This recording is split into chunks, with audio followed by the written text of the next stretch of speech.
Hi and hello, watch fans, and welcome to another edition of the Real Time Show. With me, your friendly neighborhood jeweler, Alon Joseph. In the physical studio, I have not one, not two, but three guests. And this is starting to be a tradition because if you do something three times, apparently it's a tradition. So we have the three gentlemen of Fears Watch Company, all the way from Bristol, here in the Amsterdam studio of the Real Time Show. Gentlemen, welcome. I have sitting next to me the one, the only, the fourth managing director, but sixth generation of Fears Company, Nicholas Bowman-Scargill. Thank you very much. It's great to be on again. We have, and we had to twist his arm. Here, sitting opposite me, Daniel Varney. Did I pronounce that well? Pronounced it beautifully. Thank you, Alon. Pleasure to be here. Sounds almost French. Almost. We won't hold that. We won't hold that against No. you. Please don't. Please don't. We always egg on David Vaucher that he's French, but thank God he sounds American. And last but certainly not least, the Benjamin, but very handsome, Harvey Butler. Thank you for having us. Pleasure to be here. What's in a name? He's very much here to assist everyone with a smile, but don't mistake him for being a silent servant, because butlers are very essential in every house, home, mansion, castle, and company. So, gentlemen, this is the third time on the show. I'm looking very sternly in the eyes of Nicholas. He and I, the chatterboxes, are not allowed to speak a lot. Nicholas, I warn you. We are here together because we had an amazing 2 days in Amsterdam. This is the third day because I had the honor to present Fears in Amsterdam, both to the Ace VIPs, the Red Bar Crew Amsterdam. We had a very long 2 days, but these gentlemen are actually very energetic. I did make them very stiff, not cocktails, but coffee. It's very early in the morning. These guys are like Duracell bunnies. Today, since it's the third time we have Fears on the show, I am mostly going to physically look at Daniel and Harvey. I want to talk a bit today on the show about how 2024 has been. And beyond that, bit of commerce, why you are in Amsterdam, basically the first stepping stone for your expanding retail network. Let's maybe discuss why you want retail, because majority of the brands go direct to consumer. The old heritage brands are retracting their dealer network.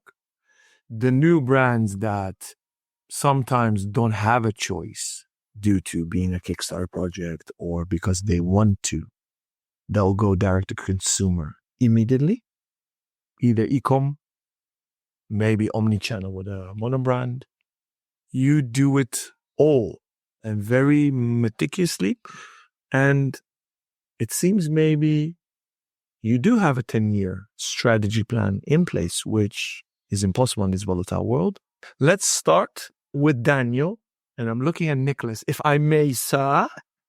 Absolutely. Take it away, Daniel. Tell us who you are, what you do within Fears, and then tell us a bit about last year. So, as Alon rightly says, my name is Daniel Varney. It isn't French. I am very much British.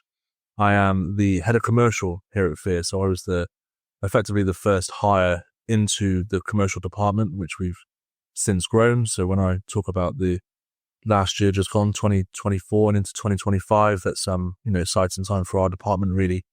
I'll be honest, probably aside from what Lee Yuan Rapati does, who's been on the pod before, as our head designer, probably the second most fun job in the company, if I'm honest, to get to come to beautiful places such as Amsterdam and spend my time with wonderful people such as Alon. In terms of 10-year plans, actually, it's funny you should say, in our job description, so kind of my first interaction with the brand from a kind of formal professional capacity, Nicholas speaks in which about a 50-year vision. So I think really that in itself kind of encapsulates the approach we take to the business, and certainly the vision that Nicholas has had really from day one when restarting Fears. Now, I won't retract the last 8 years, as he did that last night in a wonderfully eloquent speech as part of our event here. But in that sense, it's very much a long-term vision in that regard. It isn't a kind of fly-by-night strategy. In that sense, we're extremely considered about the approach that we take and our long-term ambitions and goals for really being the preeminent British luxury watch company. But crucially for us, with a very vast heritage, but not a heritage that we entirely lean upon and rely upon. It's just something that we kind of obviously pay respect to, but very much forward thinking at the same time, as well as, a healthy dose of looking backwards. So looking backwards on that subject to 2024, I would say it was a bit of a transitional year for us behind the scenes, but a very successful one front of house. So we, grew last year in a downturn, which I think not a lot of watch brands, certainly not on our British Isles, can probably say.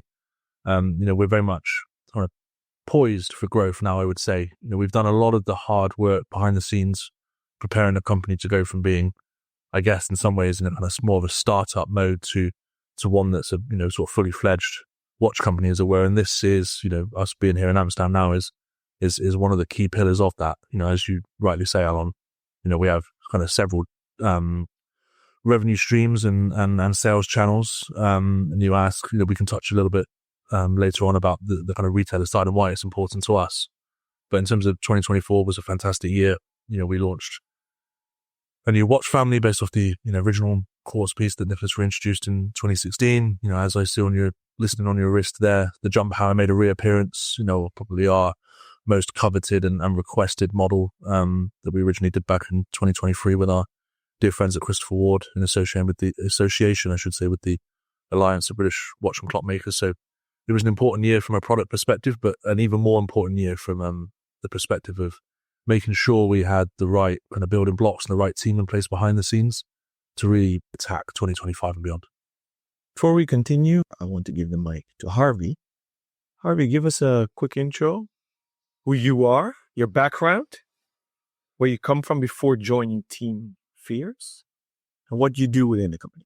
Oh, well, my name's, Harvey Butler, as we mentioned. I work alongside Daniel in the commercial department.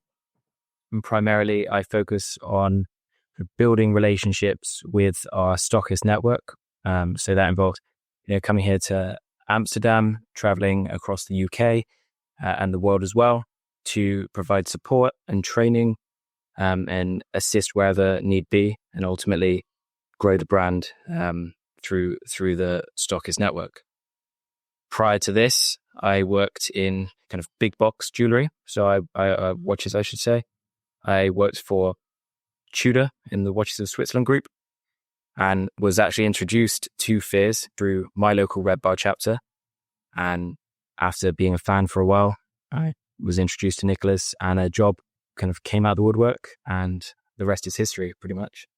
Yeah, so thankfully for us at the time, Harvey joined us as a commercial / operations assistant, so spanned both of the kind of key core departments of our business. And then after 12 months, thankfully from my perspective at least, decided that he really wanted to pursue the commercial side. So a very key and welcome member of my team, and I certainly couldn't do what I do on the retail side without him, that's for sure. I want also to compliment Nicholas here on the mic, because I've asked him, who do you want on the pod? So he looked at me and he said, why are you asking a stupid question? Well, his eyes were saying that.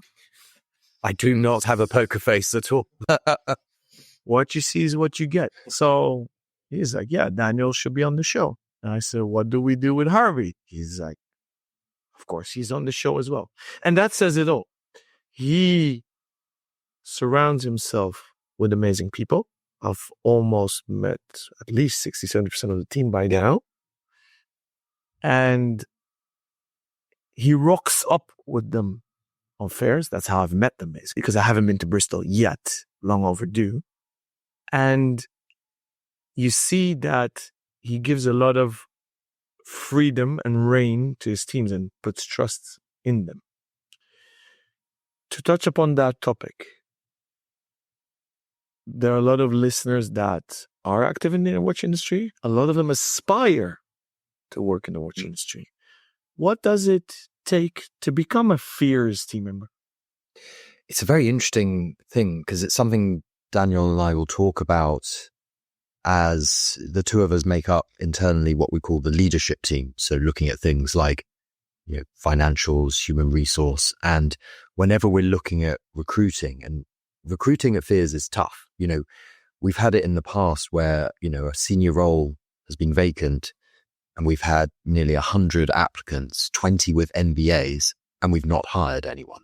We really take the time because everyone I want to bring into this company, I bring in with the vision and the slightly old-fashioned belief, in modern world of going, actually, I want them to come and stay and grow within the company.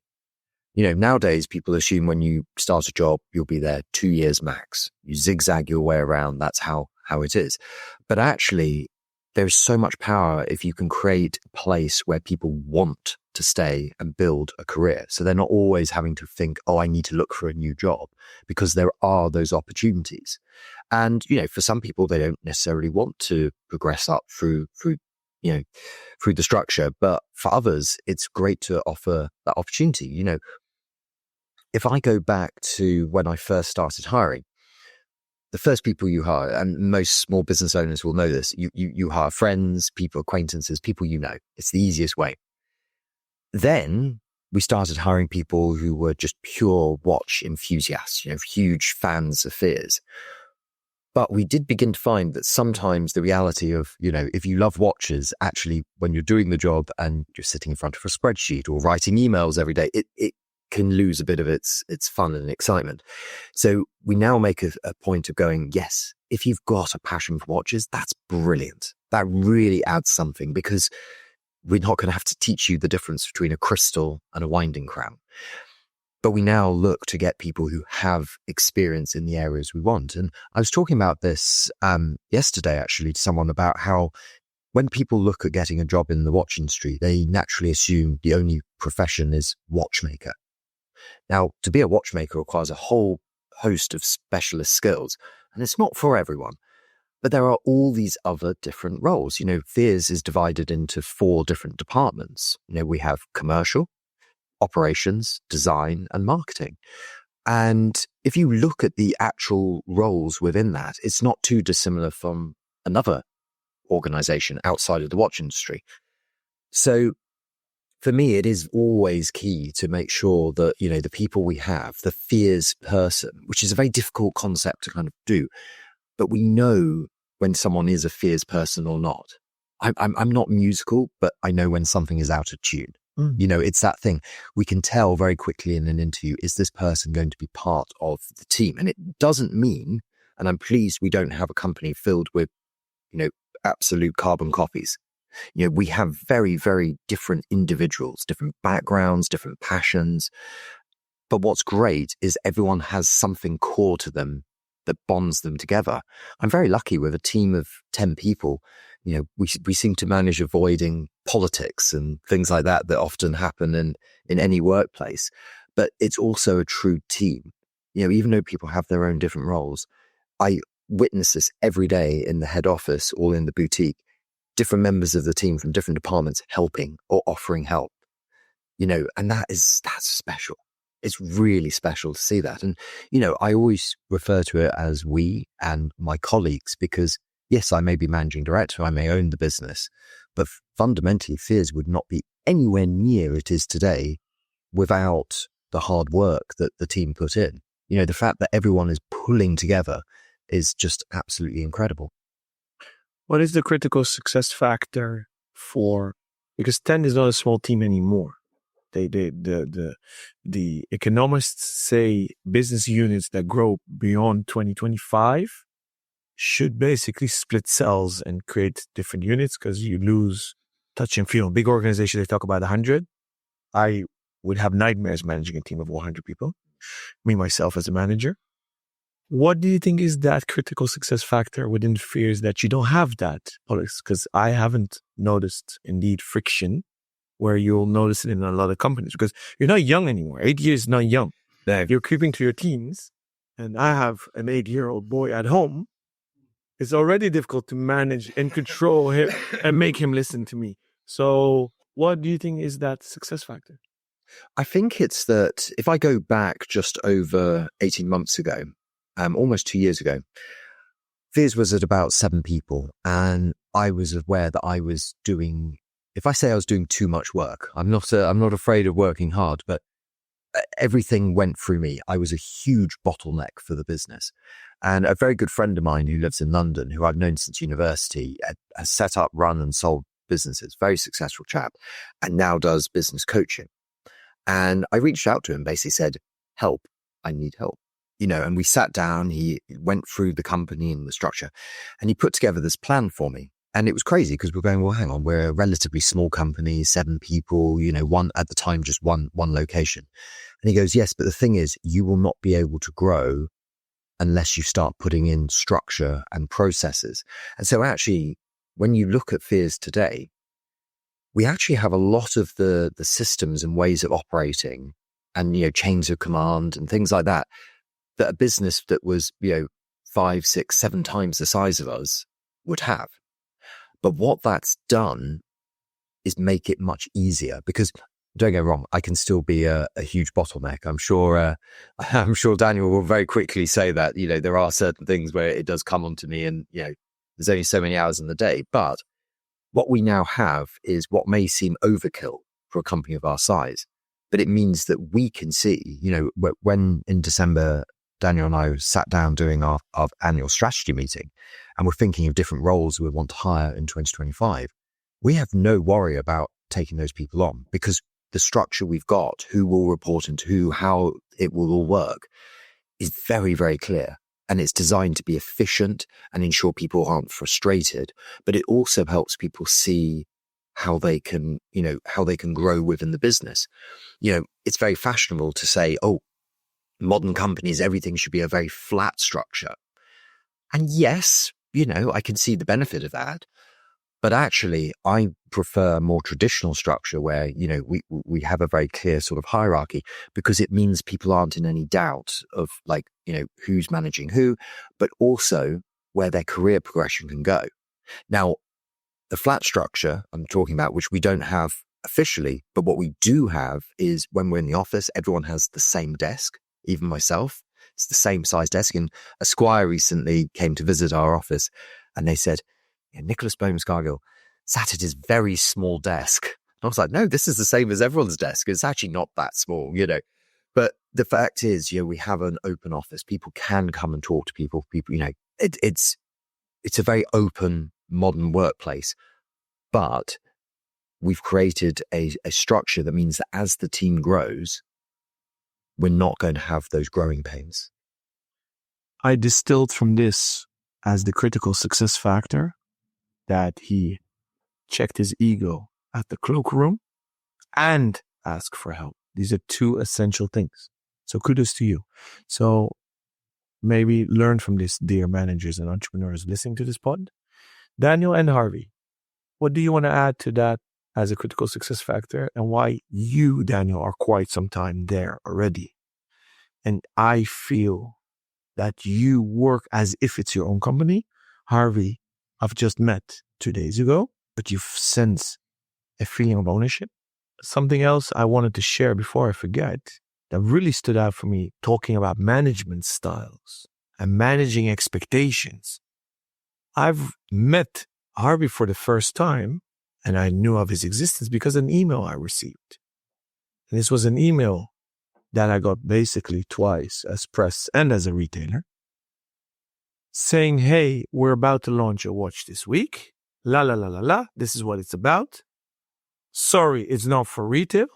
It's a marketing vehicle, just so you know. And I was blown away. I'm like, not blown away by the fact that I couldn't sell the watch or obtain a watch because there are only 10 of them.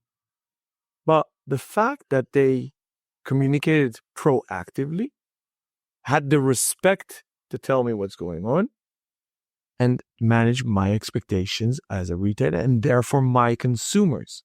Because you guys think they're my consumers. Most brands think the retailer's consumer is their consumer directly. Obviously, somebody who buys a Fears watch is indirectly your consumer, but you see a symbiosis. So that's something I wanted to share and express my compliments to you, which I've not actually formally done yet, because I'm reflecting here while we're sitting with a nice cup of coffee. To go back to you, Daniel and Harvey, critical success factors, and why do you guys walk around as if you are the 7th generation of Fizz? Well, I mean, Harvey always jokes that he will be fifth manager director. That's perhaps a premonition. I'm not sure. Are you adopting him then? Your husband and you, Nicholas? I think, yeah, I'm going to have to adopt him. And I mean, it's a difficult one to put your finger on. Actually, it's funny you should say, because I was reflecting, as I'm sure everybody does at the end of the long hard year, which 2024 was. I was feeling a little burnt out. I'll be truthful, feeling why do I act like because I have ran my own company in the past, and actually I was feeling a sense of deja vu almost, but obviously without the shares in this particular scenario. Why do I work so hard as if it were mine and kind of live and die by how it goes? And I couldn't quite come up with an answer, but I kept coming around to the same underlying feeling that I just love it so much, what we do, the sense of purpose, what we're trying to achieve. And I think as a critical success factor for a team, I think, when we hire, and this isn't always easy to ascertain from interview stage, but you kind of do get a feeling for a person, and we're quite upfront about, this is not for everyone. When we hire, it's very much, for every one person who will absolutely love working here, there'll be 9 who couldn't think of anything worse. So it's just finding that 1 out of the 10 really. But I think we all have a unified purpose. We're pulling in the same direction. Everybody really believes in what we're doing. Obviously enjoys the work, loves the watches. And so to that end, we're really a team of 10 operating, doing the workload of a team of 25. I think, as Nicholas said in his speech, his talk yesterday, that from the outside looking in, other brands, industry observers, retailers are looking at our company as if we're manufacturing 10,000 watches a year, which I think is quite the compliment in some ways, but kind of scary in the sense that, I can assure you we very much aren't, but it's now really making the reality match the perception. So we do kind of punch above our weight in that sense, both in terms of, what we achieve product wise, but also what we achieve as a team. And that, that can only be achieved if you have the right people pulling in the same direction and all with a shared unified vision, and they understand why we're doing what we're doing and taking the steps that we do. Thank you for the PC answer. This is the real-time show. We talk real shit here. I'll tell you why you're still there. You can say whatever you want again to Nicholas. Not only will he rebuttal, he'll think about it, and he might even say you're correct. And that I've seen in action. Daytime, lunchtime, dinner time, way past our bedtime. And we've spent now, this is day 3 together. And it's a beautiful symbiosis between you two, because it's banter, serious, intellectual, very commercial, marketing. So it's wonderful to see as a bystander. So that's the real answer, ladies and gentlemen listening to the podcast. Well, actually, the real answer, sorry to Alon to interject this. Nicholas has always been quite plain that he didn't want a yes man, and that I can assure you I'm very much not. So I will speak my mind. If I don't agree, I will put a counter argument forwards, and I think that is actually the sign of a healthy working relationship at any part of a business, but certainly at the top. It shouldn't be a top-down dictatorship. It should be, but again, it also shouldn't be kind of design and management by committee either. But having that, mutual respect for each other, and to actually come to things, but also take on board other, frames of view, etc. But yeah, I think that is an element that, is a critical success factor. I think that it's not just one person's thinking. We're not plagued by dogma or anything like that. We're very much, again, the same thing that Harvey would attest to. He'll say something to me, oh, I think we should do this, or if you thought about that. And sometimes I'll explain, oh, I have already thought about that, and for this, that reason, we're not. And at least you've kind of explained to me why that not. Or otherwise I might say, do you know what, actually, hands up, that's not something I'd thought about. I'll take it up, and then we'll talk to Nicholas. And then actually people, from the most junior levels of the company can make suggestions that actually may well become reality. And I think empowering people at all levels of a organizational structure is important. Harvey? Yeah, you don't have any opportunity to say no, but don't worry, I'll defend you. Speak your mind, your truth.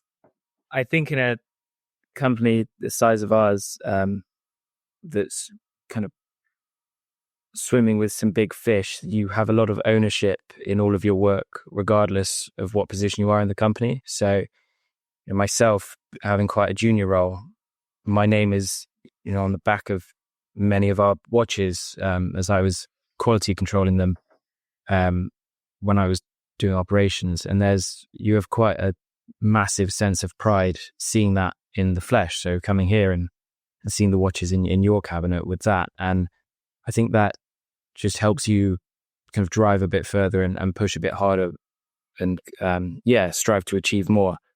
And that's kind of why I think that's the attitude that a lot of the members of, everyone has. Whatever role you do has a significant impact.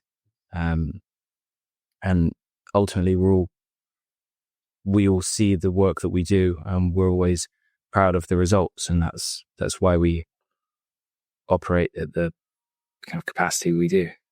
Touch upon the fact that you come from a publicly listed company.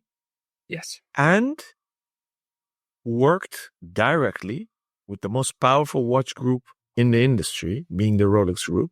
I work for Tudor. That's something you and I have in common. And Nicholas has in common with you because he worked for Rolex as well. Have you, Daniel, worked for a big conglomeration before? Or with? Not in the watch industry, no.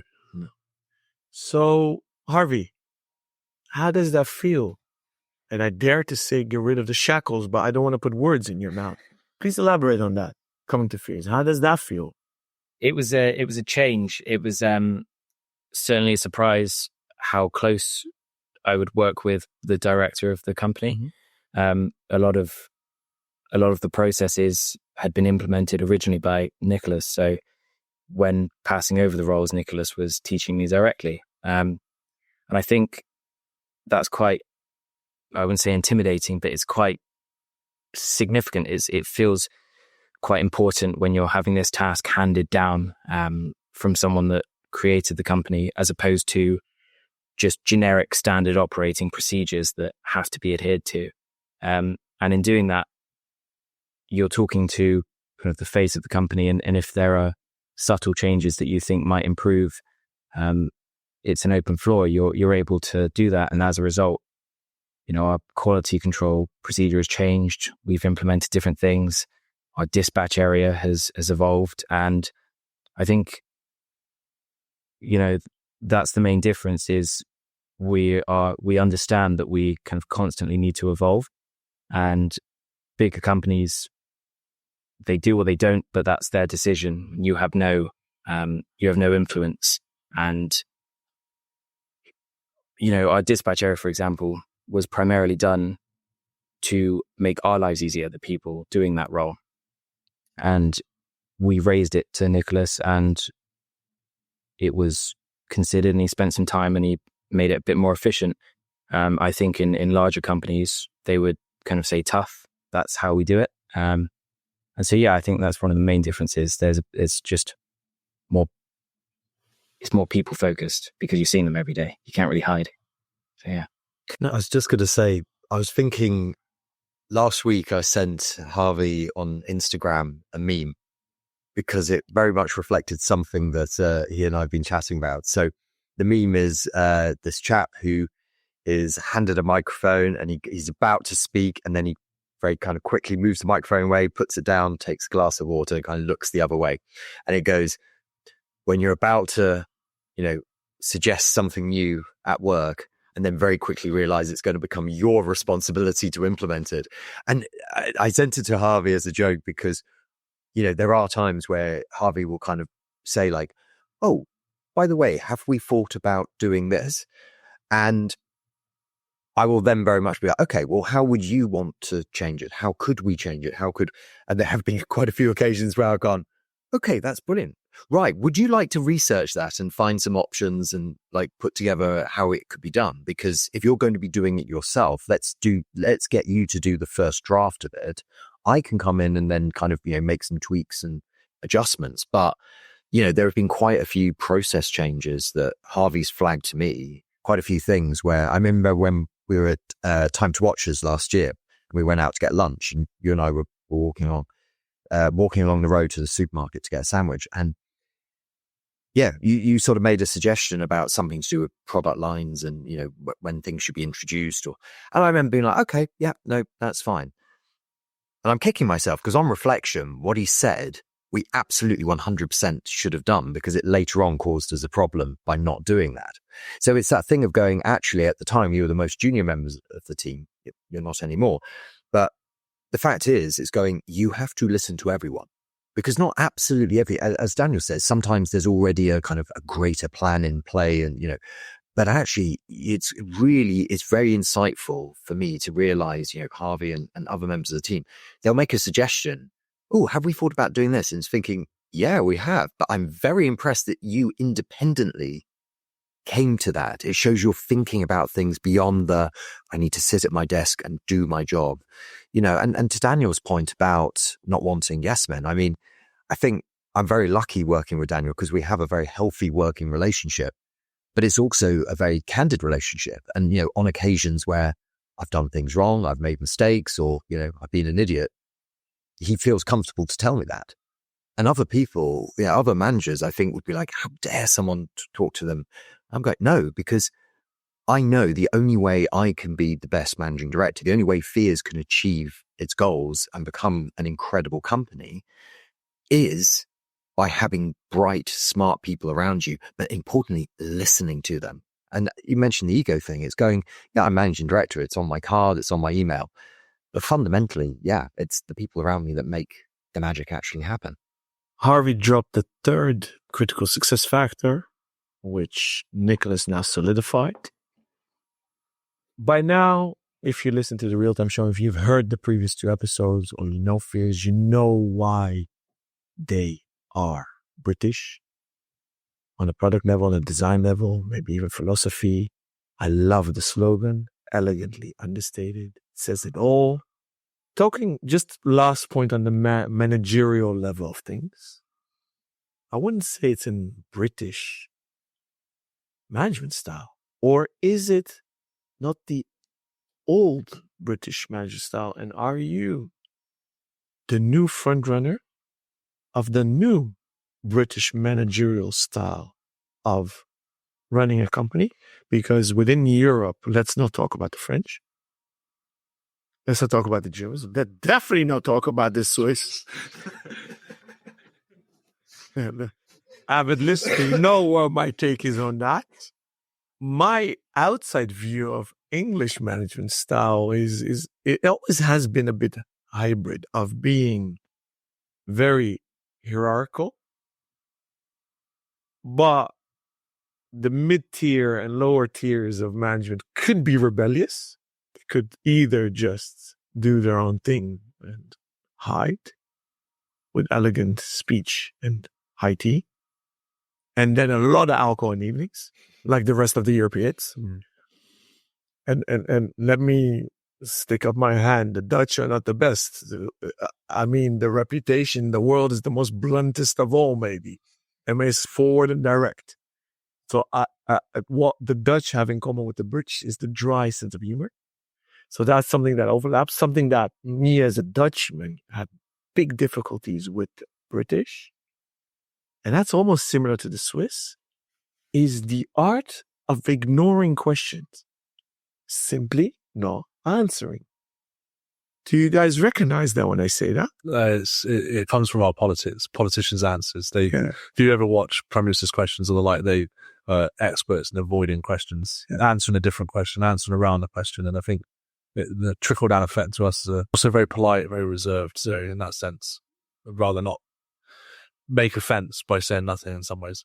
Yeah. I always thought that debating was taught to A-level students, but it seems that it's taught at kindergarten. Or just to finish off this topic, maybe Nicholas, do you want to answer my question about, are we seeing a new trend in British managerial styles, or is it simply Bowman-Scargill style?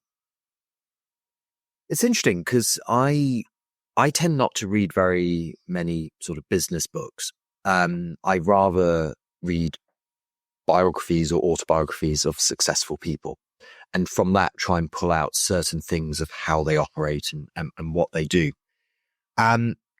So I can't say how I manage is for a very particular, a formal, training or anything like that. So I think there is I think there is a thing to be said for like, actually, let's create something new, but looking back at some of the ways in the past. I think it's very easy to throw the baby out with the bathwater, as it were. Switching gears. Daniel, back to you. 2025. Yeah. I want to hear, what can we expect from Fierce? What do you expect from British watchmaking? And then global. Go up the gears or the pyramid. What can you expect from Fears? Well, another momentous year, I would say. We have an extremely exciting release schedule that, again, admittedly, we've been chopping and changing a bit. Some stuff is happening on a very fluid, day-by-day basis, but very exciting things are happening. And so, again, I won't give too much away, but some very exciting, as you can imagine, product-based developments this year. From Fears more generally, again, more presence at the global watch shows and fairs. Time to Watch is in Geneva again in their beautiful new premises. Geneva Watch Days later in the year. Wind-ups around the globe, etc., etc. So again, you'll be seeing Fears in. I know we did 38 events in 25 cities rather last year. It'll be no different this year, I'm sure. In terms of the British industry, well, I think the British Watchmakers Day event coming up on the 9th of March in London will be quite telling. Be interesting to see as a sort of dichotomy between how it was last year as to where it is this year. We'll see the kind of, I think, the state of the British side of the market there, really, in terms of new brands and how people have progressed with a year under their belt. I mean, I think everyone is in fairly firm agreement that there's a real renaissance for British watchmaking. So from our perspective, we're one of the kind of stalwarts to that and very much one of the, shining lights, I guess, or guiding lights. And we do whatever we can to assist the industry as a whole, kind of some of the smaller brands that are coming up behind us. I think Nicholas would agree, we're very much adopt the mantra of a rising tide lifts all boats. So we're very excited to see what, us fellow Brits. I think the one thing I would say is my experience, at least, and again, I'm not sure the same can be said for other globalized watch sectors, but the British element, at least, is extremely collegiate in that regard. A great camaraderie. Doesn't feel like we're competing against each other, even if you have crossover in terms of your sort of product Venn diagram, as it were, which I think is very healthy, actually, in that respect. And then globally, I mean, I'll be perfectly honest. I mean, I'm not saying our outlook and viewpoint is entirely British centric, but in that respect, to be fair, and I also wouldn't say describe ourselves as inward looking, but we very much spend our time focusing on Fears and what we want to achieve. I'm not saying we kind of block out the noise from the wider industry, because of course we, keep up to date with the trends and what's going on and industry developments, etc. But I'm not sure if I'm being perfectly honest, I can give too much of an insightful answer as to where I see the global market going, as we're still very focused on what we're doing and kind of plotting our own path, really, and forging our own path, as I say. I mean, I do think there'll be perhaps some consolidation this year. I think I'm not saying the market will retract, but I think that they'll, certainly on the British side, and I'm sure the same can be said globally, certain brands that had struggles in 2024 that will struggle still through 25, and then maybe it will be 26 by the time we see certain brands, as I say, consolidating. Or I think in that sense, that may well be a net positive for the industry, because like with any market, ultimately the market decides what the market wants, and as it should be. So in that sense, I think there'll be perhaps some retraction in that sense, but it will leave the things that I think, actually, to round off, when we come up with a new watch project, when we talk about, things potentially in that regard, it always comes back to this kind of central thesis of, does it have a reason to exist? It has to have a story, it has to have a reason, it has to be, it has to be a good design, of course, and we have to be able to make it, and we have to have the components or the ability to procure them. But ultimately, the one overriding thing, I think, that certainly myself, Nicholas, and our sort of senior team, when we look at projects, it has to pass the test of, does this have a reason to exist? And I think in that sense, I think that is the question that perhaps the wider industry should be asking itself: is everything that people are making right now and releasing, do they all have a reason to exist? And be a bit of a closer interrogation on that point, I think. On that topic, you said we don't do 10K yet. I know what you do. And that's actually very impressive because it's already passing the 4 digits, if I may say so on the pod. Yes. The Fears Owners Club is growing rapidly then, because if I do the math, it's going quickly. So why does Fear have the right of existence? Because I'm paraphrasing your quote. So not only the models, but as a watch brand, because it is an impressive quantity on that level that you operate. Because I call you guys entry level for high end already. Not entry level per se. You are the stepping stone into not haute horlogerie, but definitely the high end. You're not mid tier. You don't want to be mid tier. No. Everything oozes luxury. And definitely not pretentiousness. So why are you guys so successful? I think it's like with anything, it's a cocktail of factors, really. I mean, a lot of it is down to Nicholas. I think, you see yesterday evening event here in Amsterdam, an hour-long speech, including the Q&A, and people hanging off every word. Long Q&As, very insightful questions. But I think in that sense, it's a very unique story. I mean, it's quite, and again, I can only speak from the perspective of how I felt about the brand before I worked there. So, I'm Bristol born. I was familiar, I think I've been following Fears Nicholas since probably not long after the restart. So I've always been familiar with, and a watch fan, and had always thought at some stage I'll add a Fears to my collection. When I'm in the market for a dress watch, it'll be a Fears watch, that connection. And from the outside looking in, if I take a step back and think of how I perceive the brand, it's very rare in this day. It's not rare to find brands that have been relaunched and brought back from the archives, and someone's bought the IP and they've brought the name out again. But I think to have it refounded by a later generation of the same family is quite a rarity. Again, we don't just say it for effect. We are, paradoxically one of Britain's oldest and youngest watch companies at the same time, which is, no one else can say that. And I think you can't just have the brand and the heritage. You've then got to follow that up with the product. And our product mix has been great and continues to, and we're building upon that. We have an exceptionally good design team, of which you're familiar with. And again, for a company of our size to have an in-house design team is quite a rarity. So I think, we've done things the right way. We've grown slowly, but sustainably. And to that end, at least, we're now primed for real ascendancy, I think, into what we are, a small independent. Going from the islands of Great Britain, you're very successful abroad.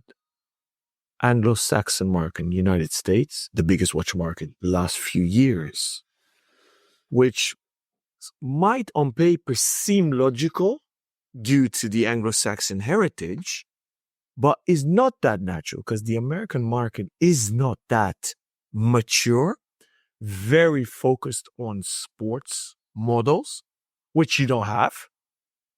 So why are you so successful in the United States or North America for that matter? I don't know if Canada is doing well, but let's say the North America. Yeah, Canada's growing for sure. I mean, we did our first Canadian event in Toronto last year, and have seen a real uptick since, and we'll be doing more Canadian events this year. So Canada's a growth market as well for us.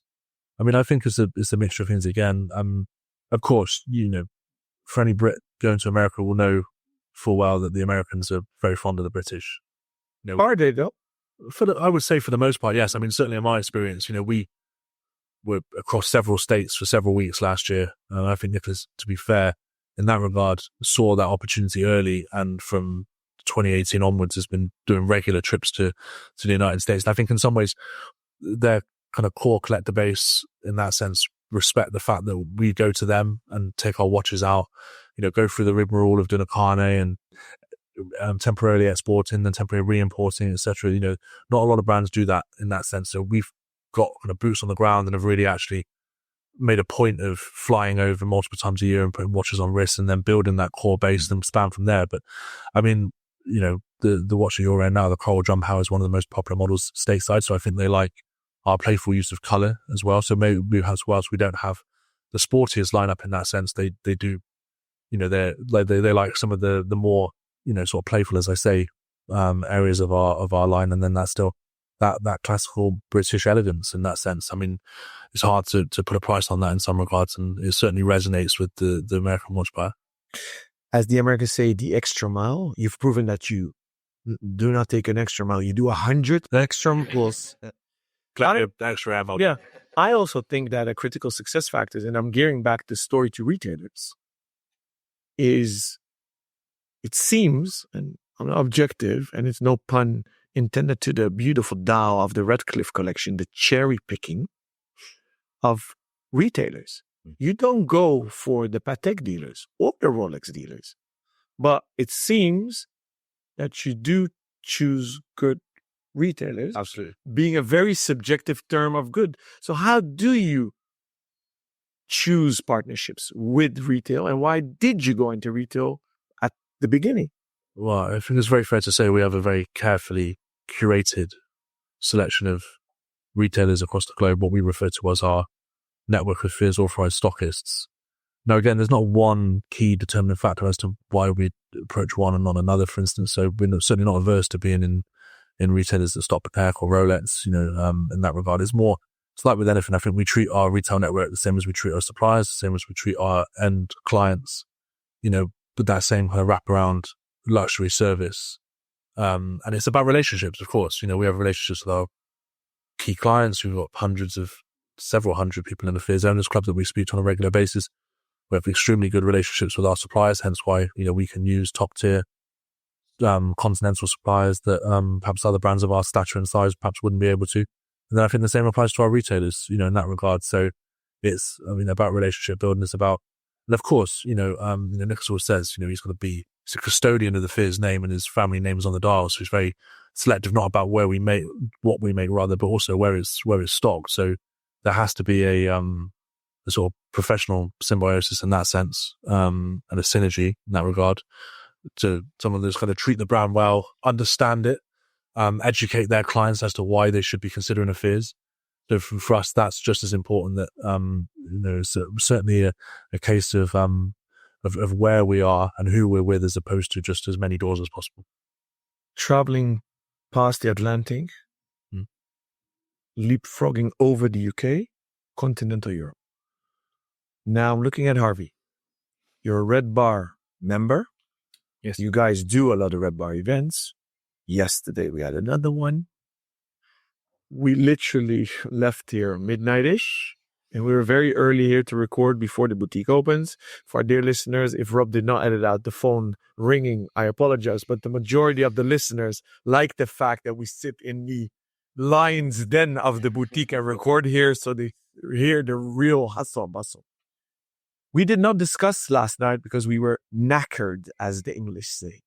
Harvey, how did you perceive the initial launch of the British brand FIRS on continental Europe? We're not far from each other. We literally could swim the channel like the herring and the sole do, back and forth. And we can debate who invented fish and chips, the Dutch or the English. There's no debate there. But remember, your royal house is Dutch. Don't forget, gentlemen. Now, Harvey, any parallels or any differences in the response and the perception of the launch of the brand here by consumers yesterday? I think from my experience, I've joined the brand when it was a bit more established than years prior. But in the Americas, in North America, people are familiar with the FIRS story, and so they'll come up to the stand or the table already familiar with Nicholas, and they've seen them online, and they're finally waiting to get a hands-on. Whereas last night and with this Red Bar, people were, of course, familiar with Nicholas, but the experience was different when you were teaching about the brand and kind of discussing it. They were more drawn to the build quality of the watch and the design, and viewing it as a wristwatch first and the brand story second, whereas previously, at least I've had experience with enthusiasts that, they like the story, and the watch is what's, they've been drawn to the watch because of the story, as opposed to the other way around last night, which was, it was a beautiful watch and the story was the cherry on top. Mm-hmm.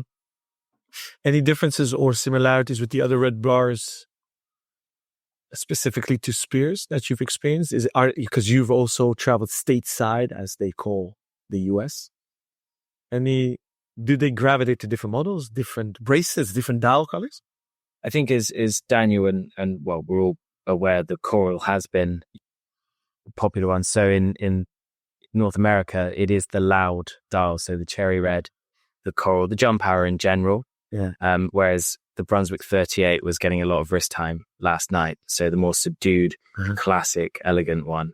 And I'm sure there's some psychology behind it all there, but it's interesting to see the differences, and what clients prefer. Would you say the Dutch taste then is maybe a bit closer to the English, British one? I would say so. Are there similarities? Yeah, I would say so. Yes, in that regard, it's different the world over, of course, and that's why you need to have a broad range catering for different tastes, different case sizes, shapes, colors, and the like. But I would say yes, actually, on reflection, now you ask, there are certainly some similarities in taste and subjectivity. I think on the Dutch side to the UK, certainly the ratio of what watches had the most wrist time and the most love here would be reflective of if we were to sort of done a red bar somewhere in the United Kingdom. So I know you get a lot of dealership requests. You actually turn down a lot, so I'm very humbled and honored that we made the cut here in Amsterdam. Many retailers also listen to the pod. What does it take for them to be eligible to be a Fierce partner? As I alluded to previously, there's no sort of set criteria in that regard. I think it's, and again, much like when Nicholas was talking about what makes a Fierce person when we recruit, it's kind of a similar principle here. It's, is it the right fit or is it not? And I can't put a specific framework on that. I think we kind of just know it when you know it, if you will. But again, of course, we are very much open to expanding our retail network organically and sustainably. Amsterdam, being the heart of Europe, this, Ace, very much we were big fans, and it was important to us, see this as, kind of the jewel in the crown of European watch retail. So we are humble and honored as well to have solidified our partnership, but we'll certainly be looking at building upon that on continental Europe specifically. But again, the world over, but Europe is certainly an important market for us. And I think certainly post Brexit, has made even more of a heightened importance of having physical retail presence on the continent itself. So that is certainly something that we will be looking at forging ahead with this year. Perfect. Remind me to send you the invoice for that compliment. So I would like to round off this episode with A, an invitation to come back on, and B, I want to know of each of you what your favorite model is in the current collection. So you can't cheat, Nicholas, because you're wearing the number one first ever piece made by Fierce. Well, I'll let Harvey go first. Oh, well, as the team are aware, I've been wearing the cherry red a lot recently. The cherry red Redcliffe. It's not come off my wrist. And,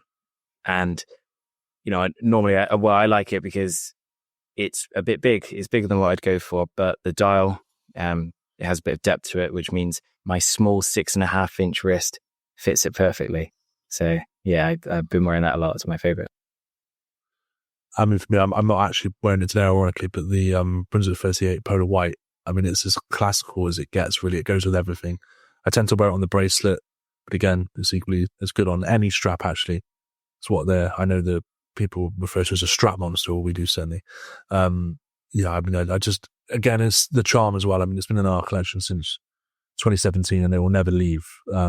Again, I love all of the watches that we make, admittedly, but the Brunswick 38 Polar White, I think sometimes you can't beat the classics.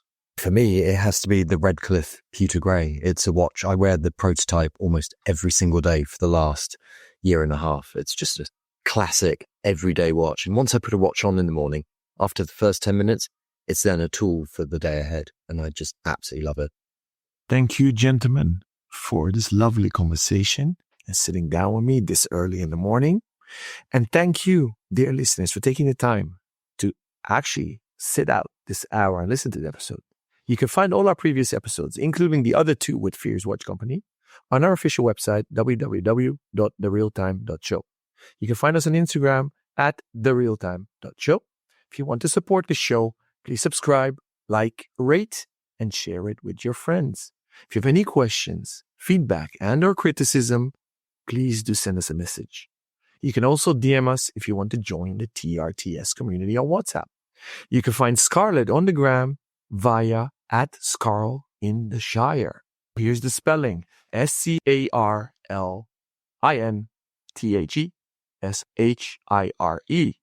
David you can find @DAVAUCHER.